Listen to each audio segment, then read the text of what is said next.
Hello everyone, I hope you all are doing well. और आज इस संडे के फंडा सीरीज में एक बहुत ही इंपॉर्टेंट टॉपिक डिस्कस करने जा रहे हैं। मैकेनिकल और सिविल का इंपॉर्टेंट टॉपिक है। स्ट्रेंथ ऑफ मटेरियल सब्जेक्ट में आप यूज करते हो एरिया मोमेंट ऑफ इनर्शिया, या सिंपल आप कहते हो MOI, moment of inertia. Generally already हमने डिस्कस किया है what is the physical significance of mass moment of inertia. Mass moment of inertia का क्या फिजिकल सिग्निफिकेंस है। अब यहाँ पे पहले सेटअप को देख लेते हैं, आफ्टर दैट उसके बाद फिर थ्योरी सेटअप पे जाके देखेंगे कि क्या क्या मीनिंग है इसका। जैसे अगर आप यहाँ पे देखोगे तो एक सिंपल वुड ब्लॉक, वुड की प्लेट ली हुई है जिसको हम एक बीम की तरह यूज करेंगे। विड्थ और डेप्थ अगर देखोगे तो डेफिनेटली डिफरेंट है। लेंथ, इस लेंथ पे अगर हम यहाँ पे रखते हैं तो इसको हम as a simply supported beam use कर सकते हैं। What we are going to change here, we are going to change the direction of application of the load. तो यहां पे आप देख रहे हो मेंबर, क्योंकि यहां पे सिंपल क्या है, हम direction of application of load change नहीं कर सकते due to the gravity we are going to apply the load like this. तो हम क्या करेंगे, दो अलग अलग कंडीशन में बीम की एक्सिस चेंज कर देंगे। लाइक अभी जो ये एक्स एक्सिस है, if I just rotate this member by 90 degree तो वो आपकी बाई एक्सिस बन जाएगी। और इन दोनों एक्सिस पे अगर लोड लगाया जाए then we need to check कि क्या क्या चेंज देखने को मिलता है। जनरली आपको पता है when the load will be apply at the centre of the simply supported beam, it will be subjected in the bending moment. Bending moment होगा, डेफिनेटली वेरिएबल बेंडिंग मोमेंट है। अब इस बेंडिंग मोमेंट के effect से let's see deflection में क्या change आ रहा है। जब एक्सिस देखते हैं, डिफ्लेक्शन अगर चेंज हो रहा है तो डेफिनेटली बेंडिंग स्ट्रेस में चेंज आएगा, सिंपली स्लोप में भी चेंज आएगा। तो one by one same amount of the load लगाते हैं इस कंप्लीट मेंबर पे, and after that first of all we check कि क्या क्या चेंज आ रहा है। सर अगर यहां पे हम लोड लगाते हैं इस डायरेक्शन पे, और मैं थोड़ा लोड ऐड कर देता हूं अपनी साइड से so that you can feel very well. अभी ऑलमोस्ट आप देख पा रहे होगे कि इसमें कहीं से कहीं तक नेग्लिजिबल चेंज है, कोई चेंज नहीं हो पा रहा है। नाउ इसी प्रॉब्लम को अगर सेम लोड लगा के इसकी एक्सिस को चेंज कर देते हैं, क्योंकि अगर अभी बेंडिंग मोमेंट यहां पे डेवलप हुआ इस लोड की वजह से, that is going to rotate like this, इस तरह से रोटेट है। और जो एक्सिस होती है that is perpendicular to axis. तो अगर मैं इसको, इस एक्सिस को अगर मैं कहता हूं तो that will be the axis about which bending moment is apply. Similarly if I rotate the same member by 90 degree ऐसे, then again the load will be apply. और जैसे ही मैं लोड अप्लाई करता हूं then definitely you are able to feel कि आपको यहां पे कुछ चेंज अच्छे से देखने को मिल रहा होगा, like this proper bending of the body, proper deflection you are able to feel. And if I rotate like this, कितना भी आप लोड लगा लीजिए बट ये बहुत ही कम चेंज देखने को मिलेगा, या फिर हो सकता है नेग्लिजिबल चेंज देखने को मिले। So even you are applying the same bending movement, same bending movement क्योंकि लोड आपने सेम अप्लाई किया, लेंथ सेम है, मटेरियल सेम है, सिर्फ एक ही पॉइंट आपने चेंज किया, that is the axis about which bending moment is applied. क्योंकि आपने अगर इसको 90 डिग्री रोटेट कर दिया, इट मींस एक्सिस चेंज हो चुकी है, और जो आप बेंडिंग मोमेंट लगा रहे हो वो सेम ही डायरेक्शन से लगा रहे हो। इट मींस पहले जो आपका बेंडिंग मोमेंट लग रहा था, वो जिस एक्सिस के अबाउट लग रहा था, वो अब एक्सिस नहीं है। That's why your value of the deflection, slope and bending stress is going to change in this case. तो आपको क्या यहां से समझ आ रहा है कि एरिया मोमेंट ऑफ इनर्शिया किसी एक्सिस के अबाउट जो आप कैलकुलेट करते हो, वो आपको एक हिंट देता है कि उस एक्सिस में मोमेंट को रजिस्ट करने की कितनी कैपेसिटी है due to the shape of the body, due to the cross section of the body, irrespective of the material of the body. So I think आपको यहां से थ्योरी पार्ट तो क्लियर हो गया होगा। चलिए इसी को और डिटेल में समझने के लिए let's go to the board, और उसके बाद चेक करते हैं कि इसका थ्योरेटिकल पॉइंट ऑफ व्यू क्या है, कैसे न्यूमेरिकली चेक करते हैं। At last we summarise all the thing. Hello everyone, I hope you all are doing well. और इस संडे के फंडा सीरीज में हम डिस्कस कर रहे हैं physical significance of area moment of inertia, या जिसको आप सिंपल मोमेंट ऑफ इनर्शिया भी कहते हो, right.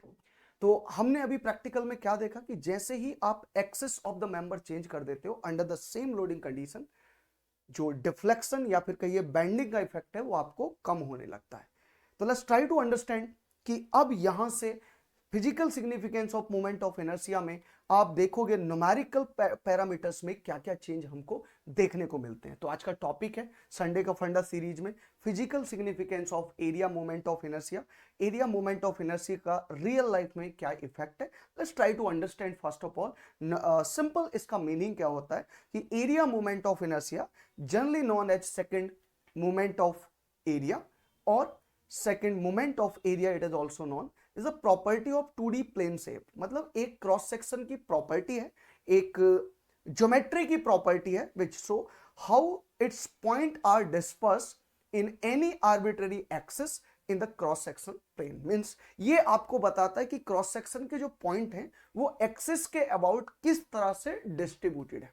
Numerical value of the area moment of inertia in x direction, about the x direction if you are going to check, और ये point x और y direction का जो आपको हेल्प मिलेगी, जो आपकी प्रॉपर अंडरस्टैंडिंग आएगी, वो नेक्स्ट स्लाइड में आपको देखने को मिलेगी। So numerically it can be defined like this, and in the y direction my dear again this numerically point mass area moment of inertia can be defined like this. Like अगर आप इस area d A की area moment of inertia calculate करना चाहते हो about the x axis, then this value will be equal to like this y square dA, और y axis के about calculate करना चाहते हो this value is x square dA will be the area moment of inertia about the x axis and area moment of the inertia about the y axis. Okay, next let's try to check इसका meaning क्या है, कहां पे इसका useful है, क्या ये signify करता है। Sir, area moment of inertia is the parameter that define the resistance provided by the cross section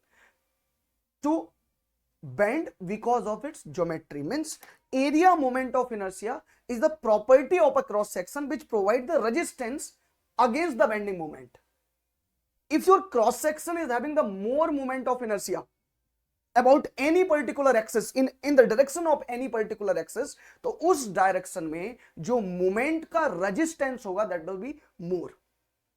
Similarly, in the opposite directional axis, अगर मोमेंट ऑफ इनर्शिया की न्यूमेरिकल वैल्यू बहुत कम है तो उसका जो मोमेंट का इफेक्ट आपको देखने को मिलेगा that will be more dangerous, क्योंकि resisting capacity in that particular direction a little bit less against the bending. इसका एप्लीकेशन अगर हम देखने हैं कि कहां पे एप्लीकेशन है, तो resistance of the bending is quantify bye calculating the area moment of inertia in the cross section. तो जनरली अगर इसका आप एप्लीकेशन देखोगे तो यस, बेंडिंग की वजह से जहां भी आपको इसका इफेक्ट देखने को मिल रहा है definitely in that place you will feel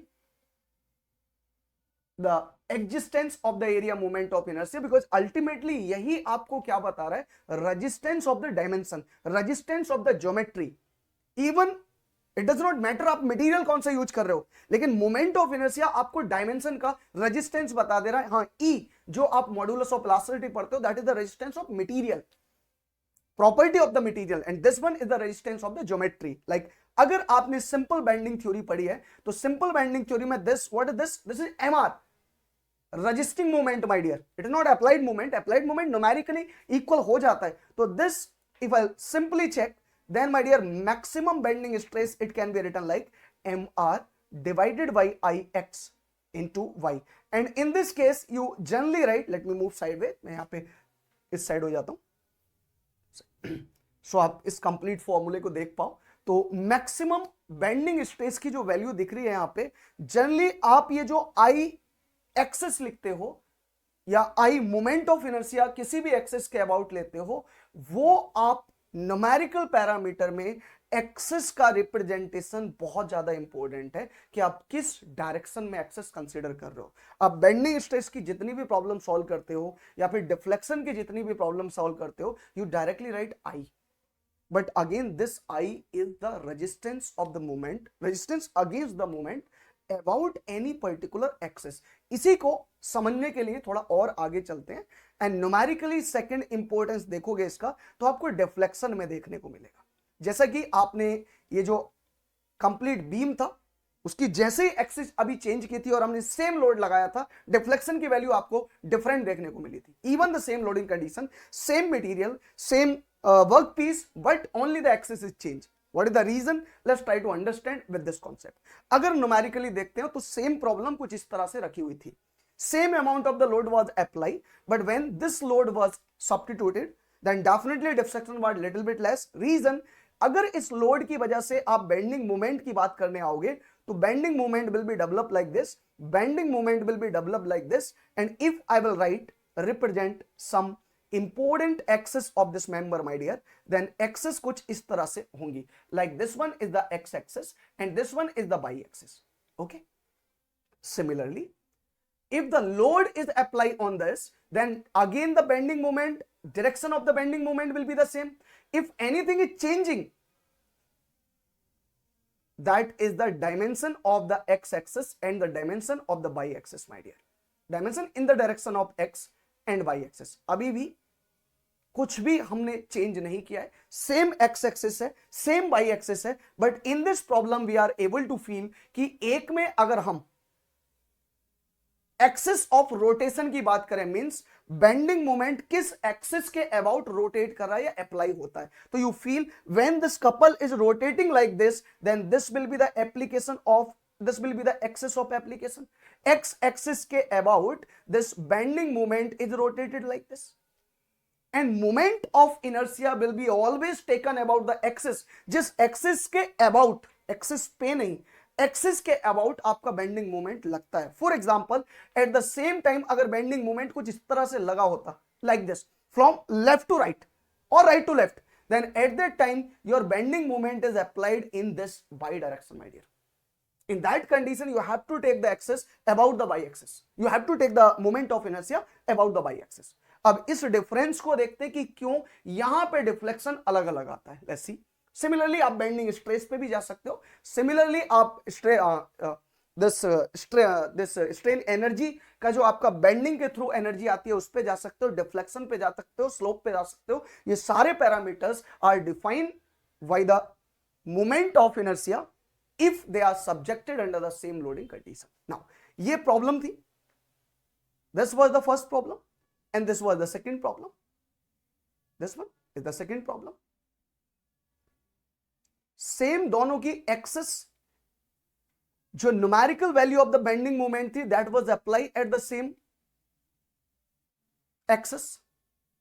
Yes, अगर कुछ change हो रहा होता था, that was the dimension. That was the second figure.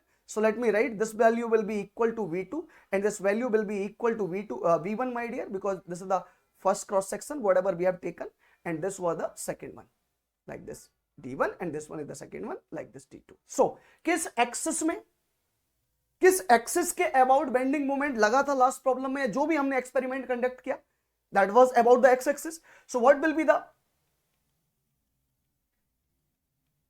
moment of inertia or the area moment of inertia about the x-axis? That was V1 D1 cube divided by 12, and in this case if I'll check what is the value of x22, then definitely it will be V2 D2 cube by 12. If you will substitute all the numerical values, my dear, so in this case V2 is very low but D2 is very high. So in this case can we write that Ixx2 will be definitely greater than Ixx1? Is it yes or no?